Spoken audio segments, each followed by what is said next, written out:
Good evening, Bert. Good evening, Angus. Is this your first castle experience? This is my first castle experience, yes.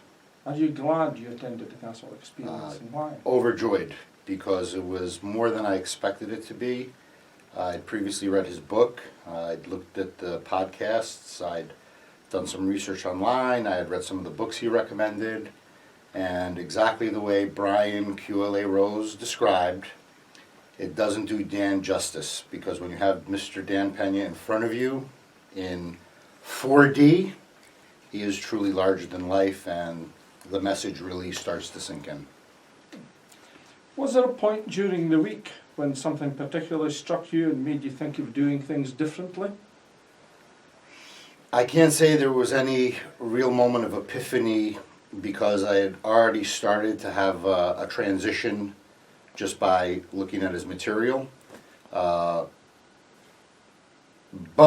if I had to pinpoint it to one specific moment where I really felt overwhelmed, it would be at the private time with Dan in his office, sitting there with him alone for an hour. That was truly an amazing moment for me. Is your vision of what you can achieve bigger or different than from before? Orders of magnitude larger. Dan talks a lot about taking action now. Do you have plans of what you'd like to achieve within the next 21 hours or 21 days? I do. I've been modifying them throughout the course of the week, and hopefully by the time I get off the plane, I will have them finalized. Are you pleased with what the final outcome of the seminar was?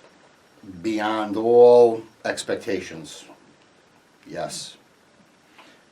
What would you recommend to those watching this on YouTube? I would recommend that they seriously consider coming if they feel it's right for them.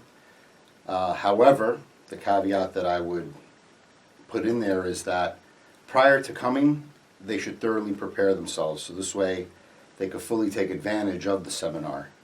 Read the book, look at the podcasts, look at the interviews on London Real with Brian QLA Rose. Then when you come, you can take fuller advantage of having Dan there in the flesh.